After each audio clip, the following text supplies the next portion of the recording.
Salut! Alors aujourd'hui, vidéo très rapide pour vous parler d'un problème que j'ai rencontré sur cet instrument, qui était un analyseur d'impédance slash LCR metteur. Alors le problème, quel est-il? Eh ben, il porte sur le filtre secteur. Alors un filtre secteur Quesaco, j'en ai un exemple juste ici. Voilà la forme sous laquelle ça se présente. On a une entrée secteur et puis de l'autre côté, on a un faisceau de câble qui va aller vers l'alimentation de l'appareil. Alors c'est quoi le rôle d'un filtre secteur? Eh ben, il est double. Il va permettre de protéger l'instrument vis-à-vis des perturbations qui peuvent être présentes sur le réseau électrique et à l'inverse d'éviter que l'appareil ne réinjecte sur le réseau ses propres perturbations qui pourraient par exemple être liées au fonctionnement d'une alimentation à découpage. Alors cet instrument, a priori, c'est pas le cas, c'est une bonne vieille alim linéaire bien lourde, bien massive. Donc c'est plutôt, on va dire, pour protéger l'instrument vis-à-vis de ce qu'il peut y avoir sur le réseau. Alors c'est quoi le problème avec ce filtre secteur? Alors c'est pas le filtre secteur que j'ai retiré de l'instrument, hein. Ça c'est un exemple que j'avais en stock. Lui, bon, c'est un truc de récup, mais qui a priori est fonctionnel. Alors quel est le problème? À l'intérieur de ces filtres secteurs, on a des condensateurs qu'on appelle des condensateurs classe X2 ou type X2. Voici un exemple. Alors c'est vrai que là, à première vue, c'est pas très différent de condensateurs qu'on peut trouver, là, les condensateurs MKP polypropylène. Mais ils ont, on les appelle classe X2 parce qu'on maîtrise leur mode de défaillance. En fait, c'est des condensateurs qu'on va venir placer soit entre la terre et une phase, soit entre la terre et le neutre. Par exemple, si on regarde le petit schéma de principe qui est présent sur ce filtre secteur, vous voyez qu'on a des condensateurs entre la terre et puis le neutre et puis la phase. Donc c'est précisément ces condensateurs-là. Alors, quel est le problème avec ces condensateurs? Eh bien, à l'époque, dans ces filtres secteurs, on pouvait trouver des condensateurs de marque Rifa. Le problème, c'est que ces condensateurs Rifa, ils étaient connus pour avoir des défaillances, des modes de défaillance assez spectaculaires, dans le sens où ils pouvaient claquer, tout en dégageant de la fumée et une odeur atroce. Et en fait, c'est précisément le problème que j'ai rencontré avec cet instrument. Il était éteint, mais toutefois relié au secteur. Et j'étais à côté, par chance, et ça s'est mis à fumer avec une odeur nauséabonde et un souffle, un sifflement vraiment typique de ce type de casse. Donc là, l'idée aujourd'hui, c'est de juste démonter l'instrument, enfin en tout cas démonter les parties dont on a besoin, pour accéder au filtre secteur et le remplacer avec celui-ci de récup. Ce qui n'est peut-être pas la meilleure idée du siècle, parce que j'avoue que je ne sais pas s'il y a des condensateurs Rifa à l'intérieur de celui-ci. Allez, c'est parti. Donc j'ai déjà enlevé la vis à l'arrière, hein. C'est toujours le style HP de ces années-là. Une seule vis à desserrer et on peut enlever le panneau avant direct. Donc comme je disais en intro, il n'y a pas de doute, c'est une alimentation linéaire. Je veux dire, il n'y a rien qui semble s'apparenter à une alim à découpage. Je pense que ce qui se cache ici, sous ce capot, c'est le transformateur. Avec ses différents enroulements, on a probablement ici les diodes de redressement, on a probablement là les condensateurs de filtrage, et tout ce qui va être ici, ça va être la circuiterie de régulation de pilotage de la lime, et on doit avoir les transistors ballast qui doivent être attachés, je suppose, quelque part sur le châssis. Ah bah ils sont là. Donc attendez, je vais choper la caméra, comme ça ce sera quand même mieux. Donc ouais, hein, ce qu'on disait, condensateur de filtrage ici. Ici probablement toute la circuiterie de régulation de la lime. Et là du coup, ce qu'on a sur les supports ici, ce sont les transistors ballast, les transistors de passage, qui sont, on va dire, eux, en charge effective de la régulation de tension. Donc là, on les voit à l'arrière de l'instrument. Donc, malheureusement pour moi, le filtre secteur, en fait, il est sous le boîtier du transfo. Je vais tenter un zoom de l'extrême là-dessous, mais c'est pas évident. On distingue qu'il y a un truc, là, rouge et blanc. Donc en fait, il faut que je démonte d'abord tout le transfo de la lime linéaire avant de pouvoir prétendre accéder en fait au filtre secteur dont on voit finalement son entrée juste ici. Et ben c'est parti.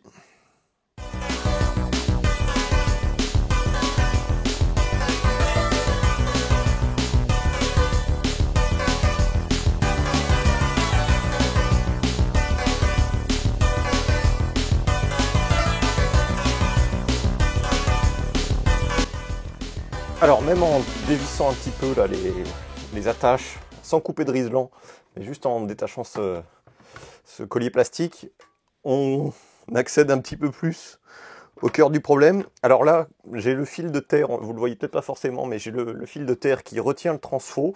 Donc on va pas tirer davantage et on va pour l'instant pas dessouder quoi que ce soit. Donc je vais simplement maintenir le transfo à cet endroit avec deux grosses pinces là d'attache, si j'y arrive. Hein. Et l'idée c'est de l'immobiliser là, le temps qu'on fasse nos réparations. Donc pour ça on va utiliser des bonnes grosses pinces. Si ça fonctionne, c'est pas sûr. A few moments later. Ouais, ça l'effectue. Allez, on va regarder un petit peu plus près le problème là. Donc, contrairement à ce que j'avais annoncé là, tout plein de confiance en intro, en fait, il s'avère que le filtre secteur, eh ben, il y est pour rien. Alors, qu'est-ce qu'on voit ici? Je vais juste déplacer le faisceau. On voit un condensateur jaune qui est fendu, qui est craqué, et qui a d'ailleurs une partie de son boîtier projeté sur le PCB juste ici. Mais par contre, le filtre secteur qui lui est à l'arrière, là le petit boîtier gris qui traverse la cloison, eh ben, il a l'air plutôt intact. Mais par contre, ce condensateur, c'est sans aucun doute possible un condensateur de marque Rifa. Donc on va le dessouder et on va l'autopsier de plus près. Ok, alors voici le condensateur. Alors finalement, je ne l'ai pas dessoudé, hein, j'ai juste envoyé un coup de pince coupante. Donc vous le voyez, c'est un condensateur effectivement de marque Rifa. Vous voyez leur symbole juste ici. Je vais essayer d'éviter les réflexions de lumière. Donc vous voyez Rifa en haut à gauche. De valeur 0,22 microfarad. Alors si je prends l'autre bout du capot qui a sauté, c'est peut-être un petit peu plus évident. Donc, c'est terrible les réflexions de lumière. Donc 0,22 microfarad. Ok, donc il n'y a aucun doute, hein, il est complètement explosé de l'autre côté. On voit qu'il y a des traces de brûlure, etc. On va juste tenter de relier un multimètre dessus pour essayer juste de voir comment est-ce qu'il est mort. Est-ce que c'est un court-circuit franc ou est-ce que c'est autre chose? Donc là, on va juste relier les pointes de test dessus. Tac, tac. Donc on a quoi? Ok. On a une dizaine de mégaohms. Bah, je m'attendais pas vraiment à ça. En fait, pour moi, on aurait plus quelque chose de l'ordre de, je sais pas, de la centaine d'ohms, mais pas si haut, quoi. Là, on a une dizaine de mégaohms. Alors ça reste pas bon hein, pour un condensateur comme ça. Là. Et en capacimètre... Ok. Ben, du coup, je m'attendais encore moins à ça. À savoir que là, on a un condensateur, du coup, 170 nanofarads, donc 0,17 microfarad au lieu de 0,22. Bon. Alors, ça ne veut pas dire qu'il est bon, hein, attention, hein, c'est loin de là. Je suis quand même curieux d'essayer de réappliquer de la tension alternative, peut-être pas du 230 dessus, mais peut-être d'abord quelque chose comme 100 volts alternatif. Alors, pour réappliquer de la tension sur le condensateur, on va utiliser cette alimentation. C'est une alimentation alternative. Fun fact, elle a déjà eu droit à son remplacement de condensateur de filtre secteur. Donc là, je viens de mettre 50 Hz en fréquence. Et puis là, pour commencer, on va mettre quelque chose comme, je sais pas moi, une centaine de volts. Donc 100 dièse 1. Ok, là on est bon. Ok, alors voici le pire setup de test de France avec son ampèremètre et son voltmètre. Et au milieu, là, le périphérique sous test. Donc le condensateur Rifa. Donc là, je suis à 100 volts.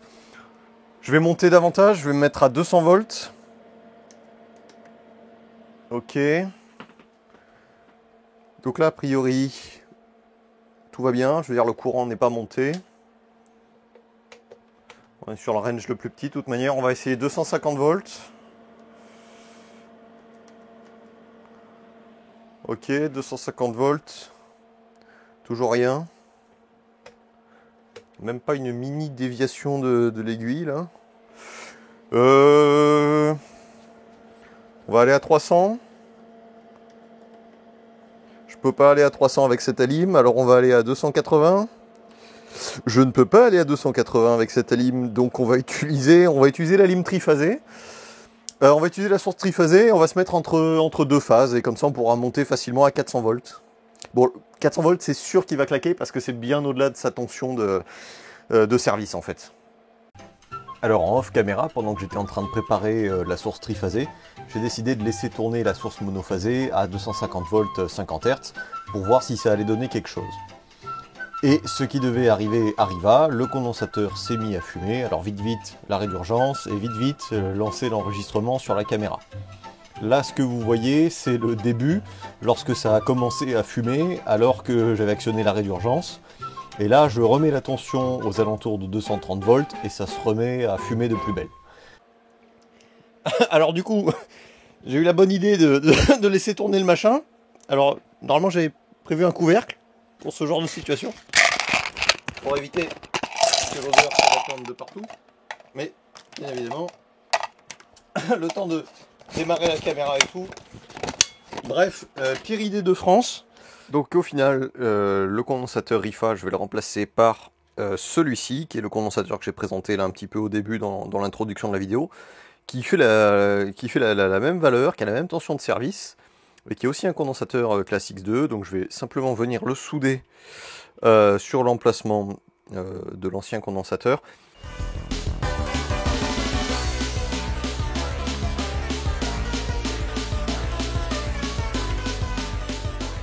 Ok, donc réparation a priori terminée, donc j'ai remis de la gaine thermo sur le condensateur jusqu'aux bornes à l'arrière de l'instrument. Donc là l'idée c'est de remonter le transfo et puis de vérifier si tout fonctionne. Et puis on va juste pour la déconne essayer de passer le vieux condensateur Rifa, là, celui qui nous a libéré la fumée. On va essayer de le passer justement sur le LCR meter et voir ce qu'il nous raconte. Alors tout est prêt pour la fin de cette vidéo, donc je vais commencer par remettre en service l'analyseur. Donc je l'ai branché juste sur une multiprise, on switch, ok, il n'y a pas de bruit. Normalement ça devrait aller, c'est parti, ok, il boot, tout va bien. Donc pour terminer, comme je disais tout à l'heure, on va essayer de caractériser un petit peu les restes du condensateur Rifa. Et puis on va comparer ça par rapport à d'autres condensateurs X2 de même ordre de grandeur là. Donc pour ça, normalement l'idéal ce serait que j'utilise ces fixtures de test là qui se branchent directement sur l'analyseur, qui ont donc des connexions extrêmement courtes. Alors je sais pas si la caméra va faire la focale, oui ça y est. Donc ça ce serait le mieux d'utiliser ces fixtures. Le problème là c'est que les pattes du condensateur Rifa elles sont trop courtes et ça rentre pas du coup dans les languettes de test. Donc pour ça on va utiliser des câbles d'1 mètre de long, qui sont pas des câbles qui sont faits normalement pour travailler avec cet instrument. C'est pour ça qu'il y a un bout de fil de cuivre là, qui me relie ensemble les guards, enfin les masses des voies de test. D'ailleurs ça s'est débranché. Donc c'est pas optimal hein, comme setup, mais pour faire les mesures qu'on va faire là, ça suffit largement. Donc la première chose à faire c'est de se calibrer.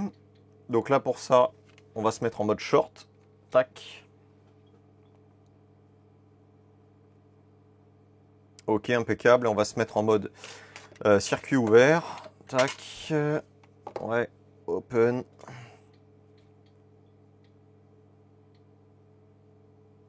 Ok, impeccable. Donc là, on est calibré. Et on va pouvoir essayer de prendre... alors déjà, on va régler notre fréquence de test. Là, on est à 1 méga. Vu les condensateurs qu'on va tester, on va se mettre plutôt, on va dire, je sais pas moi, 20 kg pour être gentil. Et puis là, on va tester un condensateur. Alors, 2,2 microfarad. Vous allez le voir si la caméra fait focale, 2,2 microfarad, donc pareil, un condensateur, je pense, je sais pas si c'est un X2, je suis pas sûr du tout, mais bref, voyons voir. Ok, 2,2 micros à 20 kg, et là si on lui demande ESR, tac et tac, donc en Equivalent Series Resistor, on a là 0,1 ohm, donc c'est plutôt pas mal. On va comparer avec... un autre condensateur qui lui est un X2, c'est écrit, de 0,33 microfarad. Donc là pareil, on va le recabler. Tac. Tac. Alors le SR pareil, toujours très bon, même ordre de grandeur. Et à 20 kg, là il nous mesure, oui, 245 nanofarad. C'est un petit peu en dessous de... C'est un petit peu en dessous de ce qui est spécifié. Mais bon, c'est les bons ordres de grandeur. Maintenant, si on passe... alors la tolérance d'ailleurs, hein, je sais pas trop quelle est-elle, mais 10%, oui, bon bah ok. 10%. Et donc maintenant, si on teste les restes du condensateur Rifa. Tac. Et tac. Voilà. On va se remettre à, oui, à 10 kg, ok, 20 kg même à la limite. Ok, donc là, en fait, ce qui est affiché sur cet afficheur, c'est le SR. On a un ESR de 2 kOhm. C'est énorme. Donc, preuve s'il en fallait, ce condensateur est complètement décédé. Et puis surtout, et puis sa valeur, du coup, là, c'est pas bon du tout. Donc, il est bon pour la poubelle. Il n'y a aucun doute. Et du coup, son ESR est absolument délirant.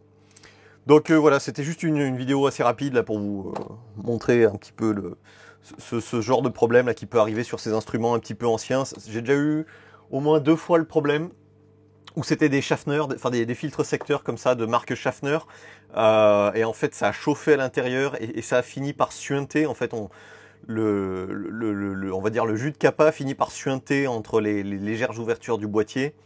Et puis de toute manière, on a l'odeur absolument immonde et le dégagement de fumée. Donc si vous avez des instruments anciens, surtout, faites ça en préventif, ou sinon, faites pas comme moi, essayez d'en avoir en avance des filtres secteurs pour pouvoir les remplacer facilement. Voilà.